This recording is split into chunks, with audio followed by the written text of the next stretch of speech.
Hello viewers, welcome to Epic Audiobooks. Now we are going to listen to The Hound of Baskerville, written by Sir Arthur Canon Doyle. Chapter 3. The Problem. I confess at these words a shudder passed through me. There was a thrill in the doctor's voice which showed that he was himself deeply moved by that which he told us. Holmes leaned forward in his excitement, and his eyes had the hard, dry glitter which shot from them when he was keenly interested. "You saw this?" "As clearly as I see you." "And you said nothing?" "What was the use? How was it that no one else saw it?" "The marks were some 20 yards from the body and no one gave them a thought. I don't suppose I should have done so had I not known this legend." "There are many sheepdogs on the moor?" "No doubt, but this was no sheepdog." "You say it was large?" "Enormous." "But it had not approached the body?" "No." "What sort of night was it?" "Damp and raw." "But not actually raining?" "No." "What is the alley like?" "There are 2 lines of old yew hedge, 12 feet high and impenetrable. The walk in the center is about 8 feet across." "Is there anything between the hedges and the walk?" "Yes, there is a strip of grass about 6 feet broad on either side."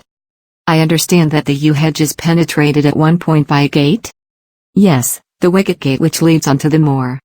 "Is there any other opening?" "None." "So that to reach the yew alley one either has to come down it from the house or else to enter it by the moor gate?" "There is an exit through a summer house at the far end." "Had Sir Charles reached this?" "No, he lay about 50 yards from it." "Now, tell me, Dr. Mortimer, and this is important, the marks which you saw were on the path and not on the grass?" "No marks could show on the grass." "Were they on the same side of the path as the moor gate?" "Yes, they were on the edge of the path on the same side as the moor gate." "You interest me exceedingly. Another point. Was the wicket gate closed?" "Closed and padlocked." "How high was it?" "About 4 feet high."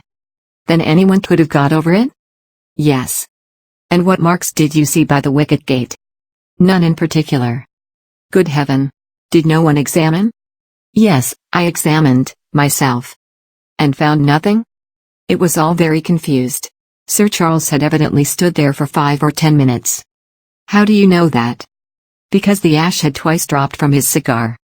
"Excellent. This is a colleague, Watson, after our own heart. But the marks?" "He had left his own marks all over that small patch of gravel. I could discern no others." Sherlock Holmes struck his hand against his knee with an impatient gesture. "If I had only been there!" he cried. "It is evidently a case of extraordinary interest, and one which presented immense opportunities to the scientific expert. That gravel page upon which I might have read so much has been long ere this smudged by the rain and defaced by the clogs of curious peasants. Oh, Dr. Mortimer, to think that you should not have called me in. You have indeed much to answer for." "I could not call you in, Mr. Holmes, without disclosing these facts to the world, and I have already given my reasons for not wishing to do so. Besides. Why do you hesitate?" "There is a realm in which the most acute and most experienced of detectives is helpless." "You mean that the thing is supernatural?" "I did not positively say so." "No, but you evidently think it." "Since the tragedy, Mr. Holmes, there have come to my ears several incidents which are hard to reconcile with the settled order of nature." "For example?" "I find that before the terrible event occurred several people had seen a creature upon the moor which corresponds with this Baskerville demon, and which could not possibly be any animal known to science. They all agreed that it was a huge creature, luminous, ghastly, and spectral. I have cross-examined these men, one of them a hard-headed countryman, one a farrier, and one a moorland farmer, who all tell the same story of this dreadful apparition, exactly corresponding to the hellhound of the legend.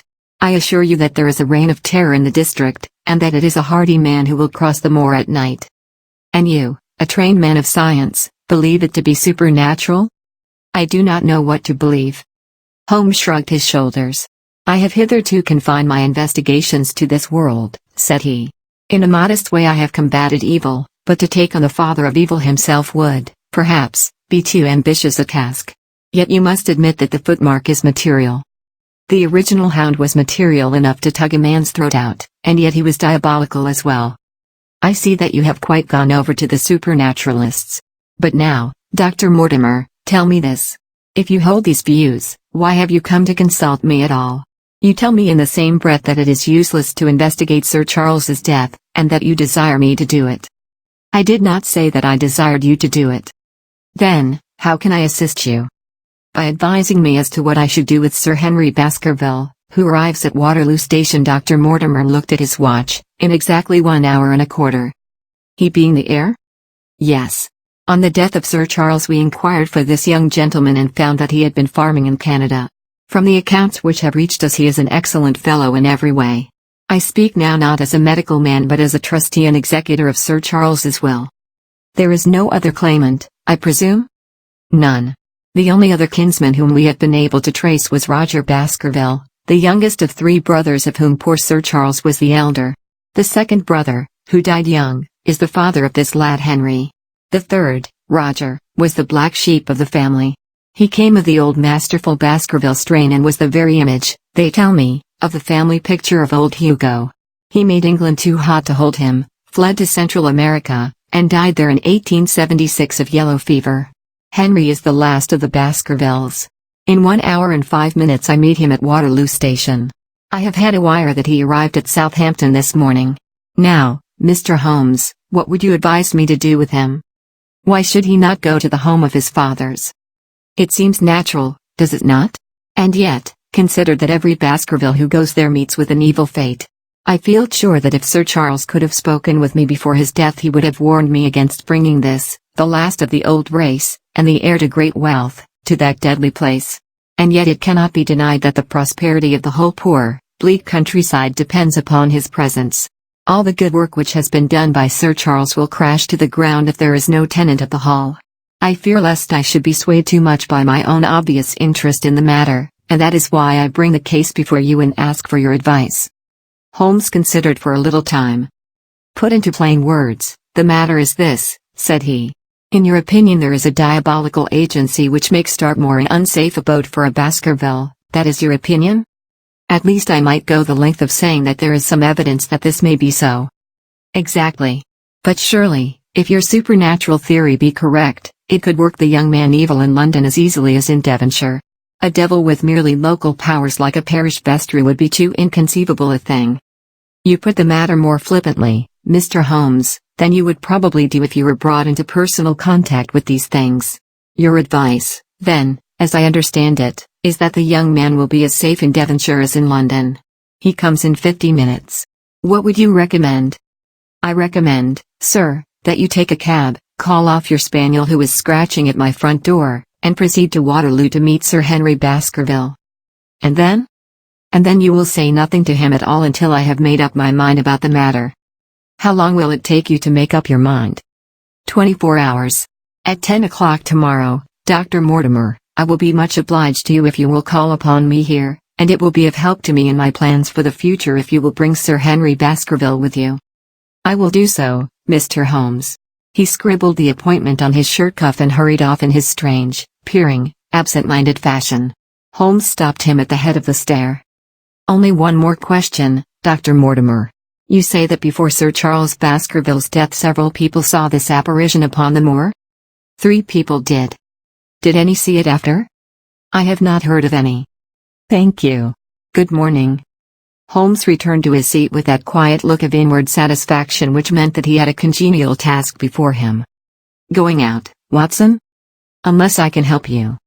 No, my dear fellow, it is at the hour of action that I turn to you for aid. But this is splendid, really unique from some points of view. When you pass Bradley's, would you ask him to send up a pound of the strongest shag tobacco? Thank you. It would be as well if you could make it convenient not to return before evening. Then I should be very glad to compare impressions as to this most interesting problem which has been submitted to us this morning. I knew that seclusion and solitude were very necessary for my friend in those hours of intense mental concentration during which he weighed every particle of evidence, constructed alternative theories, balanced one against the other, and made up his mind as to which points were essential and which immaterial. I therefore spent the day at my club and did not return to Baker Street until evening. It was nearly 9 o'clock when I found myself in the sitting room once more. My first impression as I opened the door was that a fire had broken out, for the room was so filled with smoke that the light of the lamp upon the table was blurred by it. As I entered, however, my fears were set at rest, for it was the acrid fumes of strong coarse tobacco which took me by the throat and set me coughing. Through the haze I had a vague vision of Holmes in his dressing gown coiled up in an armchair with his black clay pipe between his lips. Several rolls of paper lay around him. "Caught cold, Watson?" said he. "No, it's this poisonous atmosphere. I suppose it is pretty thick, now that you mention it." "Thick. It is intolerable." "Open the window, then. You have been at your club all day, I perceive." "My dear Holmes. Am I right?" "Certainly, but how?"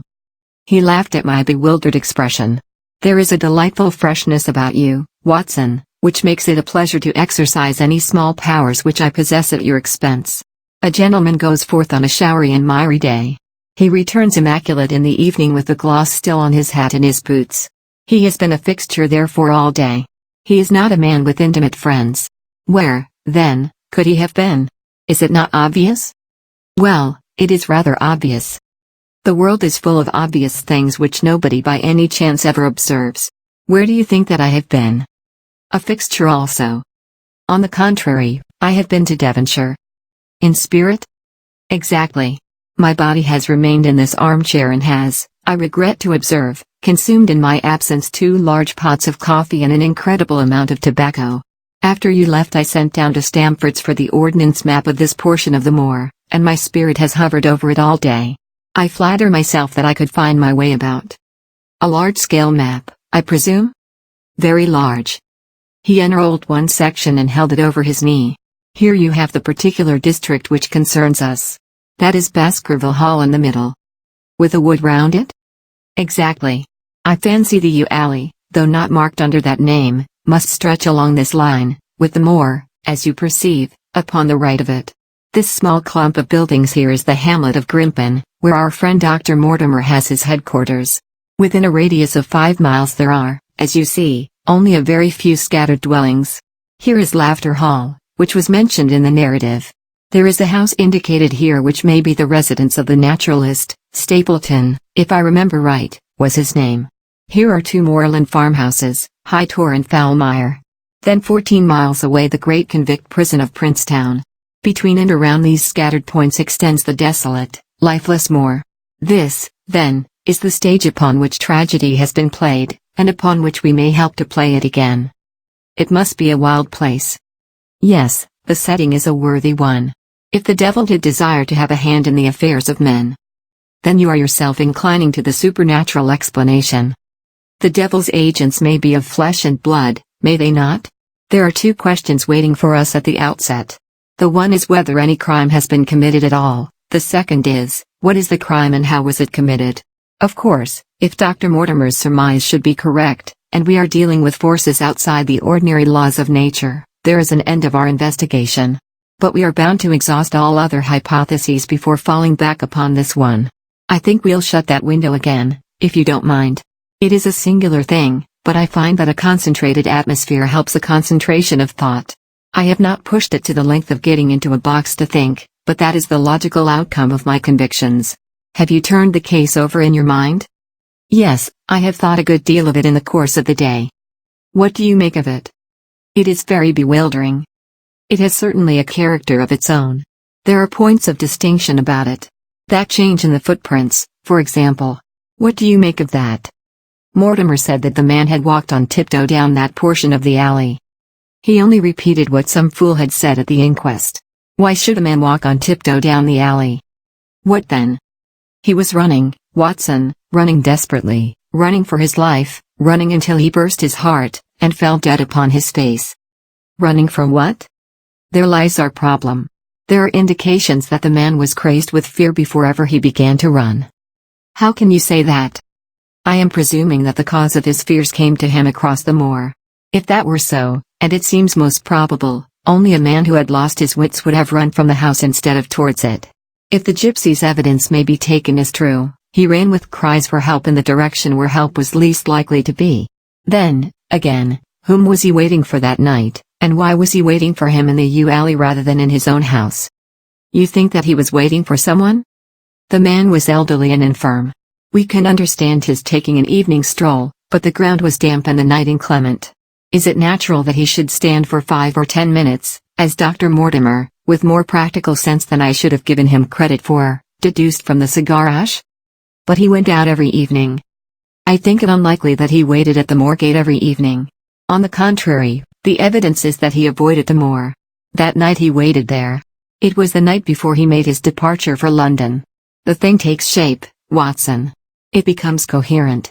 Might I ask you to hand me my violin, and we will postpone all further thought upon this business until we have had the advantage of meeting Dr. Mortimer and Sir Henry Baskerville in the morning.